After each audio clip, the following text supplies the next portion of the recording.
Hello everybody, we welcome back again to the Reggae Appreciation Society, and in today's video we're taking a look at the brief, amazing life of Jacob Miller. When we scan over the life stories of most reggae greats, they are mostly remarkable tales of trials, setbacks and victories. But the life of Jacob Killer Miller is something that would make for a great movie. It would be a story about a determined, super talented, funny, likable character who was more of a force of nature than a man. His becoming a musician seemed destined as he came from a musical family tree. His father, Sidney Elliott, was a famous singer, and he was the first cousin of British reggae star Maxi Priest, as well as the first cousin of American hip-hop star Heavy D. Endowed with a magnetic personality, endless energy, and unbelievable talent, he rose from humble beginnings to prominence as a larger-than-life hero and was one of the icons of 20th century reggae music. He was an artist that was loved by all and had something for everyone. He could be as militant as Peter Tosh on one hand and as playful as Ika Mouse on the other. But just before he could become a global superstar, he died at the age of 27, another sad addition to the ensemble of superstars who have died at that age. The story of Jacob Miller began on the 4th of May 1952 in the town of Mandeville in Jamaica. Born to single mom Joan Ashman after a brief relationship with musician Sidney Elliott. His mother noticed that music was in his blood when, as a toddler, he was always trying to make music, either by clapping his hands or drumming on any surface he could find. In search of greener pastures, his mother moved to America and sent him to stay with his aunt, who ran a hotel in Kingston on 21 Russell Road. He grew up with a fierce desire to become a successful musician, and even as a little boy, anyone with eyes could see that Jacob was determined to make it in life. In Kingston those days, if one wanted to become a singer, the first place that would come to mind was the great Studio One, owned by the legendary Coxsone Dodd. Jacob Miller used to hang around the studio as a 15-year-old and attached himself to then upcoming singer Al Campbell. He eventually got the chance to record a few songs at Studio One in 1968, including the song Love Is the Message. Coxsone Dodd didn't pay much attention to Miller's music, but it caught the attention of Augustus Pablo and his brother Gar, who began to develop an interest in Jacob's talent and would call upon him a few years later. During this waiting period, Miller continued practicing, hanging around studios, and watching the established artists ply their trade. He was very likable, as he was extremely funny and kept boasting to anyone that would listen in his usual jovial fashion of how he would become the next big star.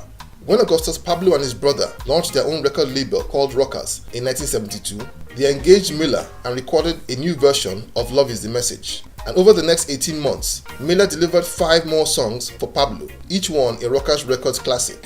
These early singles and their popularity began to earn him a strong reputation in Jamaica, but Miller was an unstoppable ball of energy who was almost bursting with music inside of him. Rockers Records, on the other hand, was a new label and couldn't afford the costs of recording as often as Miller would have wanted. Miller then began to turn his attention to a growingly popular band in Kingston called Inner Circle. The band, which had been formed by brothers Ian and Roger Lewis, already had a few singles in the market, but were known more for doing covers of popular American songs. Inner Circle used to rehearse at the same spot every week, and Jacob Miller, in his forceful, funny style, would always go to watch them, and during breaks, he would shout through the window that Inner Circle needed him and they wouldn't become great without the great Jacob Miller. He kept it up for months and practically wore the Lewis brothers out, and they recruited Miller to be the band lead singer after the exit of some members of the band, including Cat Core and Bonnie Ruggs, who left to form their own group, Third World. The group took to Miller quickly because he was always cracking jokes and making everybody laugh. He was also very hardworking and was blessed with a phenomenal voice. Just as Jacob had predicted, his addition to the group meant that Inner Circle suddenly had one of the baddest lineups in reggae music, with Roger Lewis on guitar, Ian Lewis on bass, Rashid Mackenzie on the drums, Bernard Harvey on the keyboards, and Jacob Killer Miller on lead vocals. The band began to release fantastic songs that would become classics, such as Forward Jar Children, Tired Philic Weed, and Amanati, which was a cover of Bob Marley and the Wailers' Soul Rebel. The band's popularity exploded, and in 1976, they were signed to Capitol Records. They released 2 classic albums in 1977, titled Reggae Thing and Ready for the World. Miller had a unique vocal style. He sang with a staccato, almost stuttering technique that was used as counterplay to the rhythm sections, a style he used to devastating effects on the songs Tired Philic Weed and Tenement Yard. And of course, he inspired many copycats and addressed them on the song Too Much Imitator. He had become extremely popular and influential musician and was even beginning to draw comparisons with Bob Marley. He was very well rounded with all of the qualities that big stars have. He was endowed with an effervescent personality, charm, loads of singing and songwriting ability, and he looked like a star. He was big, chubby, and good looking. Not to mention his electric stage presence and outrageous antics that included throwing playful jibes at his fellow musicians. He was one of the highlights of 1978 One Love Peace concert and gave what has gone down as a legendary performance. His larger-than-life antics had him grab a police inspector's hat and wear it while performing on stage with a gigantic spliff in his hand, of course to the delight of the crowd. He also called up Claudie Massop and Bucky Marshall on stage for a demonstration of the peace pact, as both men were leaders of the rival political gangs that had virtually brought Jamaica to its knees. In the same year, Miller and the band would appear in the classic movie Rockers, where he gave a performance that was almost identical to his real character. Miller was at the height of his popularity and was so influential that he was even close friends with then Jamaican Prime Minister Michael Manley. Legendary drummer Leroy Horsemouth Wallace gave an account of how close Miller and Manley were and said that one day he accompanied Miller to the Prime Minister's office, and while Miller and the Prime Minister were having a discussion, Miller put his feet up on the PM's table and acted terrified Horsemouth as he felt that they would both be arrested and locked up. Miller was as revolutionary as they come, but he always exhibited this with so much charm and humor that Babylon just didn't know how to react to him. Inner Circle's phenomenal performance at the One Love Peace concert caught the attention of Island Records, that signed the group and firmly placed the band in the elite brackets of prestigious label mates like Bob Marley and Bunny Wailer.